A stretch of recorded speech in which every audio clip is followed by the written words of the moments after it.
Bab 14. Udara pagi terasa luar biasa segar setelah hujan semalam. Burung-burung berkicau di dahan-dahan pepohonan di luar jendela. Sinar matahari menembus awan, menyinari bumi dan menyuburkan bunga serta pepohonan. Hangatnya cahaya masuk melalui celah tirai, menyapu lembut permukaan tempat tidur yang empuk. Di atas ranjang, Kirana masih terlelap dalam pelukan Liam. Ia membenamkan dirinya lebih dalam, enggan membuka mata. Tatapan Liam penuh kasih sayang. Senyuman kecil tergurat di sudut bibirnya. Jemarinya yang ramping menyusuri wajah Kirana dengan lembut. Di punggung tangannya, masih terlihat bekas luka, jejak amarah yang belum lama berlalu. Kirana tampak kesal saat wajahnya disentuh. Ia mengerutkan dahi dan memejamkan mata lebih erat, lalu membalikkan badan, membelakangi Liam. Ia meringkuk seperti anak kecil, menyembunyikan wajahnya di balik selimut. Liam tertawa pelan, lalu menyusul mendekapnya dari belakang. Ia menundukkan kepala, menyandarkannya di leher Kirana, menghirup aroma tubuhnya dalam-dalam. Napasnya yang hangat menyapu kulit Kirana, membuatnya geli. Kirana mengusap selimut dengan kesal, tapi tetap tak bangun. Liam hanya mendekapnya diam-diam, tanpa meninggalkan ciuman, baik yang dalam maupun yang ringan. Kirana tertidur lelap, tanpa menyadari apapun yang dilakukan Liam. Dalam mimpinya, ia merasa seperti seekor anjing sedang menjilati dan menggigit lehernya. Saat akhirnya ia terbangun, Liam sudah tak ada di kamar. Ia meraba sisi ranjang yang kosong dan dingin. Rasa kecewa singgah di hatinya. Ia memeluk bantal, menggapai ponsel, dan melihat jam sudah pukul 11. Ada beberapa panggilan tak terjawab dari Raka, lengkap dengan beberapa pesan. Kirana menduga adiknya pasti sudah mendengar kejadian kemarin. Ia tak bisa membiarkannya terus khawatir, jadi ia pun segera menelepon balik. Begitu nada sambung terdengar, panggilan langsung dijawab. Selalu begitu, Raka selalu cepat mengangkat jika ia yang menelepon. Suara Raka terdengar cemas di seberang. "Kak, kamu gak apa-apa? Kamu baik-baik saja?" Kirana menguap kecil. "Aku baik, Raka. Kamu gak tahu, kemarin kakakmu hebat banget. Jangan remehkan aku." Raka menghela napas lega. Suaranya terdengar serak. Di balik nada itu, ada penyesalan. Seandainya Liam bilang sejak awal bahwa Kirana menunggunya di luar sekolah, mungkin ia bisa langsung keluar mencarinya, dan kejadian kemarin takkan terjadi. Leo sudah menceritakan semuanya. Andai tak bertemu Leo secara tak sengaja, mungkin Kirana tak akan selamat. Ia gemetar membayangkannya. Ia seharusnya sudah memperingatkan kakaknya dari dulu. Keluarga itu sudah terlalu banyak melakukan hal menjijikan. Wajah Raka yang biasanya ceria berubah kelam. Tatapan matanya menjadi dingin, menyimpan kebencian yang meresap hingga tulang. Kirana heran saat Raka terdiam. "Raka, kamu kenapa?" "Baik-baik saja." Raka terkejut. Gak apa-apa kak. Kamu harus hati-hati lain kali. Kalau mau ketemu, bilang dulu ya. Jangan nunggu kayak kemarin. Aku pasti datang." Kirana terkekeh. "Kau ini ngomong kayak aku anak kecil saja. Kau kan lebih muda dariku." "Kak, aku sebentar lagi masuk SMA tahu. Aku bukan anak kecil lagi." Kirana mencibir. "Anak bodoh. Kamu tetap anak kecil di mataku. Tapi tenang aja, gak ada yang gak bisa diselesaikan oleh kakak perempuanmu ini." Raka tertawa kecil. "Oke, aku percaya. Oh ya, kamu juga harus hati-hati. Calira kabur. Aku nggak tahu apa yang bakal dilakukan keluarga Ardinata selanjutnya. Kalau mereka bisa lompat pagar, kamu harus waspada. Hubungi aku kalau terjadi apa-apa ya." Suara Raka melunak. "Iya kak." "Baik." Setelah berbicara sebentar lagi, Kirana menutup telepon. Ia merasa harus menjenguk Raka saat ada waktu. Kalau tidak, anak itu akan terus mengkhawatirkannya. Waktu sudah siang. Kirana merasa malas bangun. 2 hari terakhir, ia tidur larut setiap malam di rumah Wiratama. Meskipun ada alasannya, tetap saja, ia harus kembali ke hotel besok. Setelah mandi, ia mengenakan sweater krem dan celana olahraga, serta sepatu kasual putih. Ia bahkan tak ingat membawa pakaian ini ke sini. Mungkin Liam yang membelikan dan meletakkannya di kamar. Saat ia turun ke ruang tamu, tidak ada siapapun. Ia melihat sekeliling, lalu tiba-tiba, "Yo, udah bangun?" Leo muncul dari belakang dan langsung merebahkan diri di sofa. Lengan kirinya masih digips. Kirana terkejut. "Kok bisa separah itu lukanya?" Leo mengangkat bahu santai. "Aku udah bilang gak apa-apa." Tapi ibu bersikeras. Katanya, kalau aku udah berani mukul orang, ya harus tanggung jawab. Aku cuma akhirnya bisa ngerasain perhatian seorang ibu. Kirana terdiam. Leo meliriknya, lalu memberi isyarat agar Kirana duduk di sebelahnya. Ia ragu, tapi menurut. Leo menatapnya dengan senyum nakal. "Ceka, anak ini benar-benar hebat juga ya." Kirana merasa risih. Ia mengernyit. "Apa maksudmu?" Leo menunjuk lehernya dengan tatapan jahil. "Lihat sendiri aja." Dengan bingung, Kirana segera mencari cermin. Awalnya ia kira bekas cubitan Calira masih ada. Tapi saat ia melihat lehernya lebih saksama. Ada tanda ciuman. Bahkan lebih dari satu. Ia menarik kerah bajunya, dan benar saja, masih ada beberapa lagi di bagian bawah. Leo tertawa keras, terpingkal-pingkal di sofa. "Hahaha. Adikku pencuri."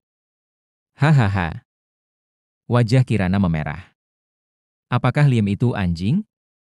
Kalau pamanku melihat ini, tamatlah sudah aku." Leo masih tergelak di sofa saat melihat Liam keluar dari dapur dengan nampan makanan. "Liam, kamu pasti bisa," ejek Leo sambil menahan tawa. Kirana menunjuk Liam dengan wajah merah padam. "Liam, kamu, kamu itu anjing ya?" Liam melirik Leo yang masih cekikikan, lalu meletakkan makanan di atas meja dan berjalan santai ke arah Kirana, yang sudah siap meledak. Namun sebelum ia sempat mendekat, Kirana lebih dulu memarahinya. "Jangan dekati aku." Wajah Liam tetap tenang, seolah-olah tak melakukan kesalahan apapun, dan itu justru membuat darah Kirana mendidih. "Siapa yang bilang kamu seekor anjing?" ucapnya tajam. Liam tersenyum senang. "Yah, anjing memang suka mengunyah tulang." Kirana tertegun sejenak, lalu meledak. "Kau?" Jantungnya berdebar kencang. Rasanya seperti ingin melempar Liam keluar jendela. Pria ini, musuh bebuyutannya. Leo memandangi keduanya. Kirana yang wajahnya memerah karena marah dan malu, dan Liam yang tetap memanjakan wajah Kirana dengan tatapan penuh pesona. Orang baik akan membuat rumah ini makin ramai mulai sekarang, pikir Leo geli. Kirana menatap Liam tajam, matanya besar, gelap, dan bersinar marah. Tapi di mata Liam, justru itulah yang membuatnya semakin manis. Liam menghela napas dan menggenggam tangan Kirana. "Makan dulu ya." Kirana mengernyit. Ia tahu pria ini arogan, mendominasi, dan sulit dikendalikan. Tapi, kenapa dia merasa lemah di hadapannya? Ia menepis tangannya, mengabaikannya, dan berjalan ke meja dengan langkah marah. Ia duduk dan mulai makan, meski ekspresi tak puas masih tergambar jelas di wajahnya. Leo melirik Kirana yang menunduk saat makan, lalu melambai ke arah Liam, menyuruhnya mendekat. Liam duduk di sampingnya, tetapi matanya tak lepas dari Kirana. "Dasar kamu." Menindasnya diam-diam, bahkan menyembunyikan banyak hal yang gak bisa dia lihat, kata Leo sambil menunjuk ke arah tengkuk Kirana yang memperlihatkan bekas merah samar. Liam tak menjawab, hanya menatapnya dengan wajah datar namun mata yang lembut. "Toh, dia gak bisa lihat," gumamnya pelan. Leo mengangkat alis. "Yo, kamu kayak lagi ngambil sumpah kekuasaan aja." Ia lalu mengedarkan pandangan. "Ngomong-ngomong, yang lain pada kemana ya?" Belum sempat Liam menjawab, Paman Markus muncul dari luar bersama Laila. Wajah mereka serius. Markus langsung menatap Kirana dan berkata dengan nada tergesa, "Kirana, ayo kita pulang sekarang." Laila juga terlihat tegas. "Kirana, barang-barangmu sudah kami kemas. Kamu harus ikut pulang sekarang. Pernikahan ditunda." Leo terkejut. "Bu, ada apa? Kenapa tiba-tiba? Bukannya pernikahannya sudah siap?" Liam memucat. Wajahnya tegang. Ia berjalan cepat mendekati Kirana. Kirana yang masih makan roti menghentikan suapannya. Nada pamannya membuat jantungnya mencelos. Hal satu-satunya yang bisa membuat pamannya sekhawatir ini hanyalah neneknya. "Ada apa dengan nenek?" Apa yang terjadi? Tanyanya cepat. Paman Markus mengangguk pelan. Iya, sesuatu terjadi. Tanpa pikir panjang, Kirana berdiri dari kursi. Ia terlalu terburu-buru hingga nyaris jatuh. Untung saja Liam dengan sigap menangkapnya. Aku antar ke bandara, katanya lembut. Mereka segera keluar. Laila dan Leo juga ikut mengantar ke bandara. Di dalam mobil, alis Kirana terus berkerut. Wajahnya pucat, dan sorot matanya penuh kecemasan. Sesampainya di bandara, mereka langsung memeriksa bagasi. Saat itu, Kirana tiba-tiba menoleh dan bertanya, Paman kecil, kenapa Paman gak ikut pulang bareng kami? Paman Markus, yang tengah sibuk menonton berita di ponsel, menghela napas. Masalah keluarga Ardinata belum selesai. Paman kedua dari keluarga Wiratama menemukan sesuatu yang cukup rumit dan harus ditangani. Sekarang semua orang sedang fokus menyelesaikannya. Nada suaranya terdengar kesal. Ada sesuatu yang terjadi di Brooklyn. Paman keduamu terlalu sibuk, jadi paman harus kembali ke kota. Tapi nenekmu seharusnya tidak dalam kondisi buruk. Kirana semakin khawatir. Semua ini terlalu kebetulan. Lim yang duduk di sampingnya tetap diam, tetapi tatapannya penuh perhatian. Ia meraih Kirana ke dalam pelukan. Jangan khawatir. Semuanya akan baik-baik saja, bisiknya. Kirana tidak menolak pelukan itu. Justru pelukan Liam terasa begitu hangat, mampu menenangkan kegelisahannya. Ia membenamkan wajah ke dada Liam dan memeluknya balik dengan erat. Suaranya lirih, penuh harap. Nenek, akan baik-baik saja kan? Ia tahu Liam tidak punya jawaban, tapi ia ingin mendengarnya meyakinkan. Liam membalas pelukan itu lebih erat. Iya. Semuanya akan baik-baik saja. Melihat Kirana yang murung, Laila menyentuh tangannya dan tersenyum lembut. Kirana, semuanya akan baik. Ayahmu dan paman keduamu pasti akan membantu. Liam merasakan tubuh Kirana menegang sebentar. Barulah Kirana tersadar jika mereka tidak sedang berdua. Mereka di ruang tunggu bandara. Paman Markus sedang sibuk menelepon di sisi lain ruangan, sedangkan Laila dan Leo ada tidak jauh dari mereka, dan menyaksikan semua adegan pelukannya dengan Liam. Kirana buru-buru menjauh dari pelukan Liam, wajahnya merah padam. Ia ingin sekali menghilang dari tempat itu sekarang juga. Tapi Laila menenangkannya dengan tenang. Sudahlah, Kirana. Kau sudah menikah, tidak perlu malu pada ibu sendiri. Ia menggenggam tangan Kirana dan menatapnya dengan penuh kasih sayang. Kirana tidak terbiasa dengan kehangatan itu. Ia menunduk, tak tahu harus berkata apa. Sebelum ia sempat menjawab, Paman Markus memanggilnya. Kirana bergegas menyusul pamannya. Namun sebelum pergi, ia menoleh ke arah Liam. Ia berdiri di kejauhan, diam, hanya menatapnya tanpa sepatah kata. Tak ada pertanyaan kapan ia akan kembali. Tak ada permintaan agar berhati-hati. Dia hanya diam. Kalau dia tak peduli aku pergi, siapa aku di matanya sebenarnya? Ah, Liam, istrimu kabur. Leo menghela napas panjang, namun langsung mendapat tamparan kecil di kepala dari ibunya. Diam. Kamu bahkan belum punya istri, jadi kamu tidak berhak bicara, hardik Laila tajam. Bu, ibu kejam sekali. Aku masih terluka. Tidak bisakah ibu bersikap sedikit lebih baik padaku? Laila memutar bola matanya. Kalau kamu punya istri, dia pasti mencintaimu. Tapi aku yang harus bertanggung jawab mencintai istrimu nanti. Apa? Leo mendesah sengsara. Ia melirik Liam, yang masih terpaku memandangi arah kepergian Kirana. Leo menepuk pundaknya, mencoba menghibur, santai saja. Dia mungkin hanya pergi beberapa hari. Jangan panik. Lagi pula, kamu sudah dapat SIM MU, jadi dia tidak bisa benar-benar kabur. Liam tetap diam. Matanya meredup, lalu ia membalikkan badan dan pergi tanpa mengucap sepatah kata pun. Leo hanya bisa menghela napas. Ia merasa bersalah karena tidak bisa menghibur adiknya yang ditinggal sang istri. Mungkin, untuk pertama kalinya, ia merasa saudaranya cukup menyedihkan. Saat itu, makanan di tangan Leo disambar oleh Laila. Cepat bantu ayahmu. Keluarga sedang sibuk, sementara kamu malah santai. Bu, ibu tega sekali. Kita di luar, Tolong jaga harga diriku, protes Leo. Layla mendengus dan meninggalkannya.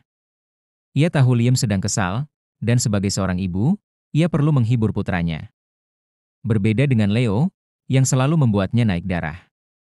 Di tengah keramaian bandara, seorang wanita dengan kacamata hitam dan masker menatap arah kepergian mereka. Dari balik lensa hitam itu, sorot matanya penuh kebencian. Ia mengenakan gaun hitam dan menutupi tubuhnya dengan sangat rapi. Jika Kirana masih berada di sana, dia pasti akan langsung mengenali Calira. Calira memperhatikan rombongan itu menghilang dari pandangan. Ia tahu Kirana juga kembali ke New York. Seorang pria tiba-tiba menghampiri Calira dengan nada ceria. Ayo, Nona Ardinata. Kalau kau ingin balas dendam, ikut saja perintah, dan waktumu akan datang. Calira tampak takut. Ia gemetar dan menjawab pelan, ya, aku mengerti. Setelah itu, pria itu membawanya naik ke pesawat.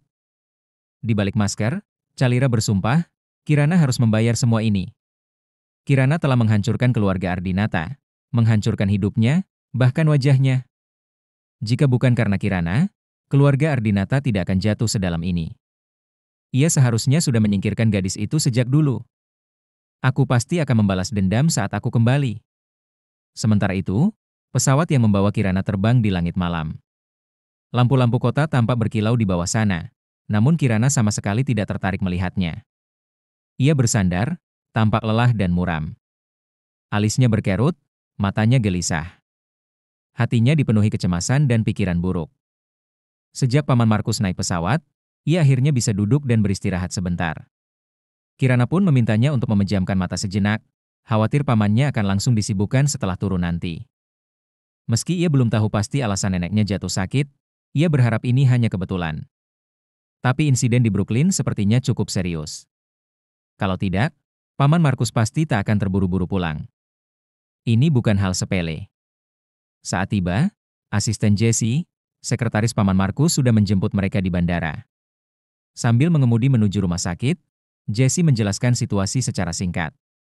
Menurut Jesse, sakitnya Nyonya Santikara adalah kecelakaan. Ia datang setelah menerima kabar dari Tuan Santikara. Saat itu, Windy berada di rumah nenek. Karena kondisinya mendesak, Jesse tak sempat bertanya banyak dan langsung memberitahu Paman Markus. Dokter bilang kondisinya sudah stabil, tapi harus tetap diawasi, jelasnya. Kirana dan Paman Markus serempak bertanya, Windy? Apa yang dia lakukan di sana? Windy adalah putri tertua keluarga Clark, musuh terbesar keluarga Santikara di Brooklyn. Meskipun Kirana jarang terlibat dalam urusan keluarga, bukan berarti dia tidak tahu. Keluarga Clark dan keluarga Santikara memang terlihat damai di permukaan, tapi sebenarnya mereka penuh intrik dan persaingan. Windy memimpin perusahaan keluarga Clark. Tidak mungkin dia datang tanpa maksud di saat seperti ini. Melihat reaksi keduanya, asisten Jesse tampak gugup. Dia bilang dia datang untuk melamar Nona Kirana. Apa? Kirana dan Paman Markus nyaris bersamaan memekik. Kirana terkejut, Winter? Ya, Tuan Winter. Katanya dia ingin melamarmu. Kirana menggeleng tak percaya. Omong kosong. Kalau dia menyukaiku, aku pasti sudah tahu dari dulu. Kirana dan Winter pernah sekelas. Karena sejarah keluarga masing-masing, dia sengaja menjaga jarak. Lagi pula, Winter terlihat lebih tertarik pada Alexandria. Ia sering mencari kesempatan untuk dekat dengan Alex. Jadi, mendadak datang untuk melamar? Ini pasti konspirasi. Paman kecil, ini tidak masuk akal. Mana mungkin Winter menyuruh kakaknya untuk melamarku? Dia tahu hubungan keluarga kita tidak mungkin membuat ini berhasil. Paman Markus pun sependapat. Kita kesampingkan dulu soal itu. Aku akan menemui Windy langsung. Aku ingin tahu apa rencana mereka sebenarnya. Mobil terus melaju. Kirana terdiam, memikirkan semuanya. Ia lalu mengirim pesan kepada Alex, berharap temannya akan membalas secepatnya. Setelah itu, ia juga mengirim pesan kepada Winter dan mengajaknya bertemu besok. Ia perlu memastikan dengan mata kepalanya sendiri, apakah Winter benar-benar tahu soal lamaran ini atau tidak. Neneknya sudah lama tidak kambuh, dan Windy muncul tiba-tiba. Semua ini terlalu kebetulan. Jika Windy benar-benar menyebabkan neneknya jatuh sakit, Maka masuk akal untuk mencurigai bahwa kecelakaan yang menimpa keluarga Santikara di Brooklyn juga bagian dari rencana keluarga Clark. Kirana hanya bisa berharap, semua ini bukan kenyataan.